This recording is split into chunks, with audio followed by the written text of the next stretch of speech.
September 1st, 1939, at 4:45 in the morning.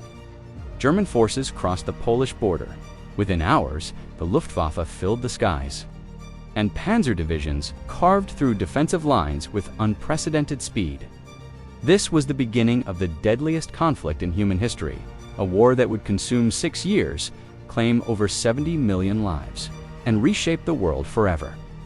But how did Germany, a nation defeated and humiliated just 20 years earlier, build a war machine powerful enough to conquer most of Europe? And why, despite early victories that seemed unstoppable, did it ultimately collapse in total defeat?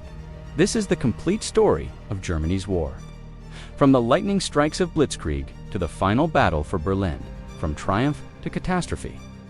This is the story of Germany's war machine.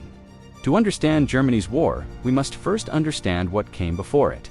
In 1918, Germany surrendered, ending the First World War. The Treaty of Versailles that followed was devastating.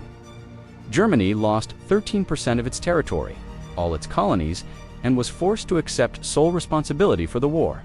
The reparations were crushing 132 billion gold marks. An impossible sum, but perhaps most humiliating of all, Germany's military was reduced to just 100,000 men. No tanks, no air force, no submarines.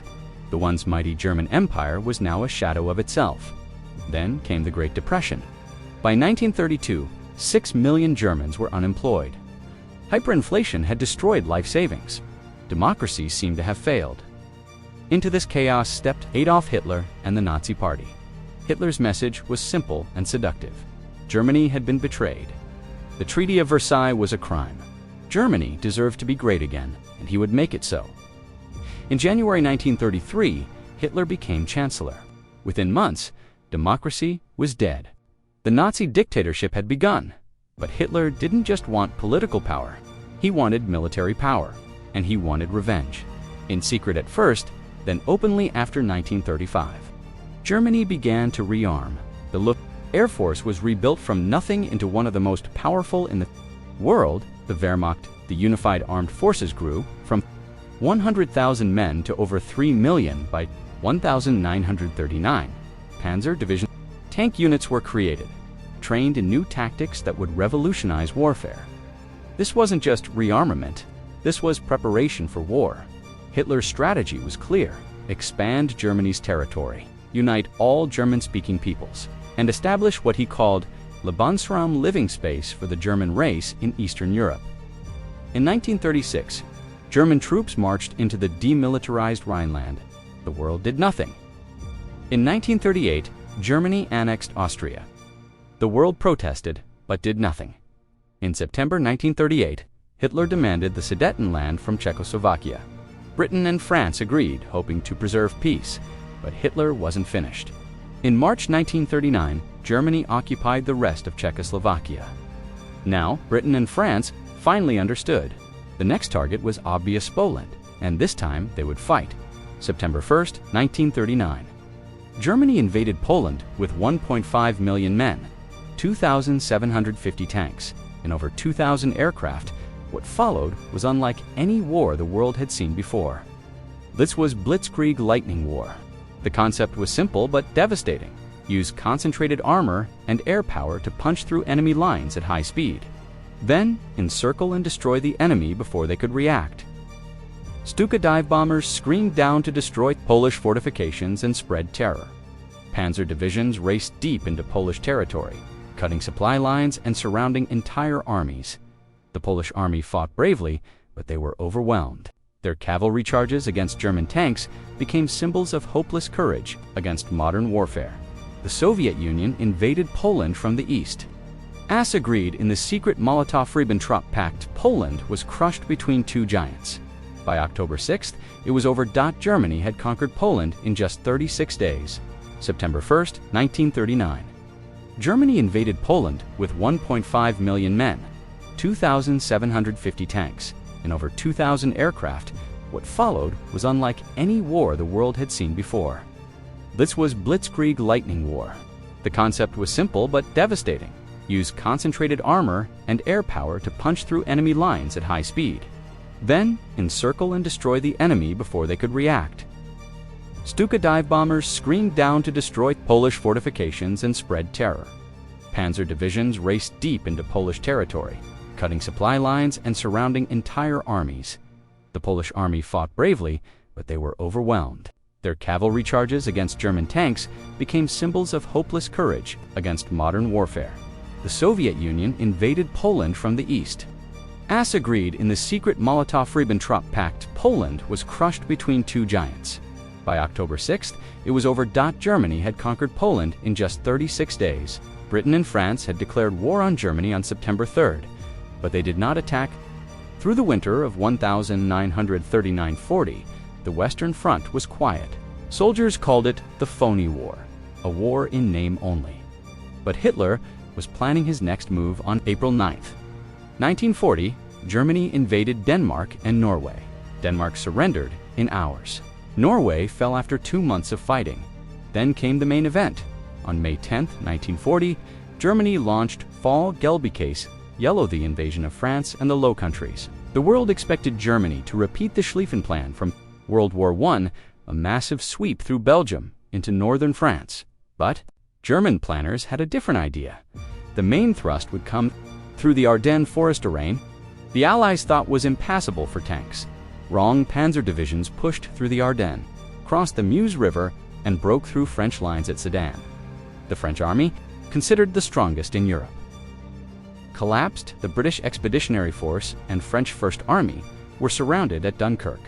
Between May 26th and June 4th, 338,000 Allied soldiers were evacuated across the English Channel in a desperate rescue operation. It was a miracle of improvisation, but it was still a catastrophic defeat. On June 14th, German troops marched into Paris. On June 22nd, France surrendered in the same railway car where Germany had surrendered in 1918. Hitler's ultimate humiliation of his enemy. In just 6 weeks, Germany had conquered France, Belgium, the Netherlands, and Luxembourg. The German war machine seemed invincible. By the summer of 1940, Germany controlled most of Western Europe. Only Britain remained. Hitler expected Britain to negotiate peace. But Britain's new Prime Minister, Winston Churchill, had other ideas. On June 18th, Churchill addressed Parliament. "Let us therefore brace ourselves to our duties, and so bear ourselves that if the British Empire and its Commonwealth last for 1,000 years, men will still say, 'This was their finest hour.'" Hitler ordered preparation for Operation Sea Lion, the invasion of Britain. But first, Germany needed air superiority. The Battle of Britain began in July 1940. The Luftwaffe launched massive bombing raids against British airfields, radar stations, and eventually cities. But the Royal Air Force fought back fiercely. Spitfires and Hurricanes met German bombers and fighters over southern England. In desperate dogfights, Britain had one crucial advantage: radar. They could detect incoming German aircraft and scramble fighters to intercept them. The Germans also made a critical mistake. After the RAF bombed Berlin, Hitler ordered the Luftwaffe to switch from targeting airfields to bombing London and other cities. The Blitz, this gave the RAF time to recover by September 1940. It was clear Germany could not win air superiority. Operation Sea Lion was postponed indefinitely. For the first time, the German war machine had been stopped. Despite failing to defeat Britain, Hitler was already planning his most ambitious and most catastrophic Operation Dot. On June 22, 1941, Germany launched Operation Barbarossa, the invasion of the Soviet Union. It was the largest military invasion in history. 3 to 8 million German soldiers, along with nearly 700,000 troops from Romania, Hungary, Italy, and Finland. 3,350 tanks, T-10 Lambai artillery pieces, 2,770 aircraft spread across a front stretching from the Baltic Sea to the Black Sea, over 2,900 kilometers. Hitler believed the Soviet Union would collapse within weeks. Like France had, he called it a house of cards. He was wrong. Initially, Barbarossa seemed like another Blitzkrieg success. German armies advanced hundreds of kilometers, encircling and destroying entire Soviet armies. By September, German forces were besieging Leningrad in the north and approaching Moscow in the center. But the Soviets did not surrender. They fought with desperate ferocity. They retreated, but they did not break, and then came the Russian winter. German troops, equipped for a quick summer campaign, froze in temperatures dropping to -40°C. Tanks wouldn't start. Guns jammed. Soldiers died of frostbite. On December 5th, Soviet forces counterattacked outside Moscow. Pushing the Germans back for the first time, Operation Barbarossa had failed. Germany was now locked in a war of attrition on the Eastern Front, exactly the kind of war it could not win. The war in the East reached its turning point at Stalingrad. In August 1942, German forces attacked the industrial city on the Volga River. What followed was the most brutal battle of the war. For 5 months, German and Soviet soldiers fought street by street, building by building, room by room. The city was reduced to rubble. Casualties mounted into the hundreds of thousands.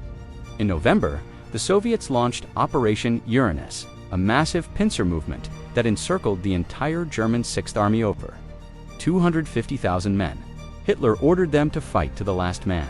He forbade retreat, trapped, freezing, starving. The Sixth Army slowly disintegrated.